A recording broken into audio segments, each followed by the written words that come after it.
Success news, सच आप तक।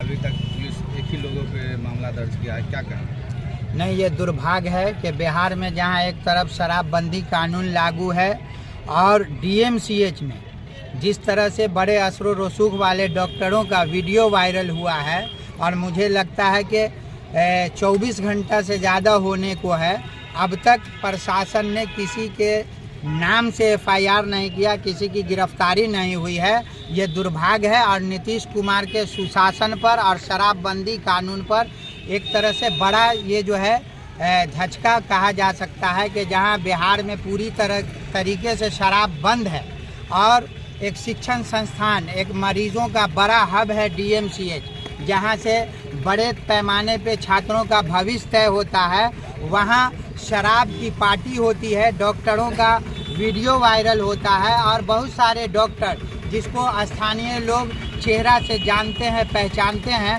वैसे लोगों पर अब तक कार्रवाई नहीं हुई। प्रशासन आखिर किसके दबाव में काम कर रही है, ये दरभंगा की जनता, बिहार की जनता जानना चाहती है कि यही कानून, यही पुलिस प्रशासन जब एक गरीब बेसहारा लोगों को झूठे मुकदमा में जेल में डालती है, उस वक्त इनका कानून रहता है, लेकिन जहां असर रसूख वाले दारू की पार्टी करते हैं वहां इनका कानून कहां चला जाता है। कौन है ये रसूखदार डॉक्टर? कई डॉक्टर हैं जो नामचीन डॉक्टर हैं और मुझे तो लोगों से ये भी सूचना मिली है कि जिन पत्रकारों के द्वारा ये वीडियो वायरल किया गया उन्हें जान से मारने की धमकी दी गई है, बल्कि कई पुलिस प्रशासन के अधिकारी को बाजाप्ते नाम लेकर के जो डॉक्टर हैं, डॉक्टर की भेष में कहा जा सकता है कि दरभंगा में एक तरह का बड़ा गुंडा तंत्र है उनका, जिन्होंने ये धमकी दिया कि जान मार देंगे। मैं तो सबसे पहले प्रशासन से कहता हूं कि जब देश का चौथा स्तंभ पत्रकार ही सुरक्षित नहीं होगा तो फिर देश की जनता कैसे सुरक्षित होगी। सबसे गंभीर सवाल है कि आखिर इस डॉक्टर को, इस माफिया को इतनी हिम्मत कहां से आती है कि वो पत्रकार को धमकी देते हैं और प्रशासन के सहयोग से धमकी देते हैं। और बल्कि ये कहा गया कि आप बुलाओ किसी एसपी को या जिस भी पदाधिकारी को हो, बुलाओ, क्या कर लेगा मेरा, मैं असर रसूख वाला हूं। तो मैं जानना चाहता हूं और बिहार के मुखिया नीतीश कुमार जी से पूछना चाहता हूं कि क्या आपका जो ये शराबबंदी कानून है, क्या आपके प्रशासन के सहयोग से विफल हो रहा है? क्या आपके प्रशासन के लोग इस तरह का जो शराब की पार्टी चल रही है उसमें उसकी अहम भूमिका है? आखिर इस पर लगाम कौन कसेगा? 3 बोतल इंग्लिश शराब गेस्ट हाउस से भी रिकवरी हुआ है रात में।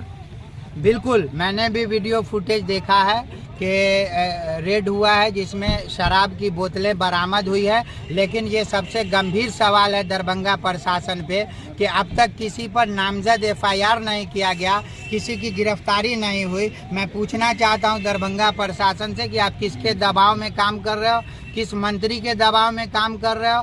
सरकार को आखिर बदनाम करने की मंशा ये आखिर किसके इशारे पे काम कर रहे हैं? क्या सरकार से आप मांग करेंगे कि जिस भवन से शराब बरामद हुई उसकी सील हो? निश्चित रूप से ये मांग क्या करेंगे, अब तक उसको सील करना चाहिए था और जो उस डीएमसीएच के प्राचार्य हैं या अधीक्षक हैं उस पर अविलंब कार्रवाई होनी चाहिए, गिरफ्तारी होनी चाहिए। आप सिर्फ रिक्शा वाले गरीब मजदूर जो है उनको आप झूठे शराबबंदी कानून में जेल में डालते हो, जेलों में कैदियों की तादाद बढ़ाते हो और ये असर रसूख वाले को जेल में क्यों नहीं डालते हो? ये दोहरा चरित्र, दोहरा कानून ये राज्य में निश्चित रूप से सरकार पर सवालिया निशान है। सर, पिछली बार 95 कार्टून शराब डीएमसीएच कैंपस से पकड़ाया था, लेकिन किसी पे कानूनी कार्रवाई नहीं हुई। इस बार भी क्या कुछ लग रहा है इसी तरह होगा? बिल्कुल, जिस तरह से अभी प्रशासन कार्रवाई कर रही है इसमें तो ये सवाल उठ ही रहा है कि 24 घंटा बीत गया और अब तक किसी पर नामजद एफआईआर नहीं हुआ। वीडियो फुटेज में कई डॉक्टरों का चेहरा साफ साफ है।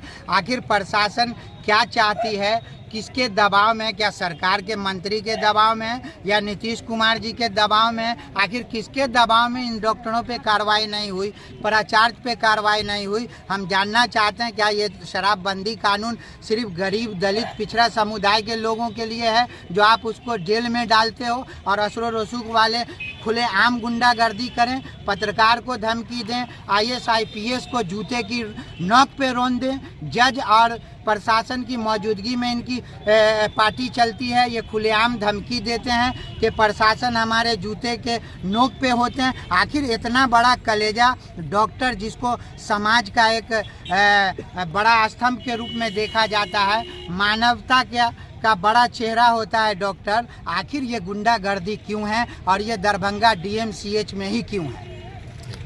ऐसा खबर देखने के लिए हमारे चैनल को सब्सक्राइब करें, लाइक करें और बेल आइकन को दबाना ना भूलें और लोगों से शेयर करना ना भूलें।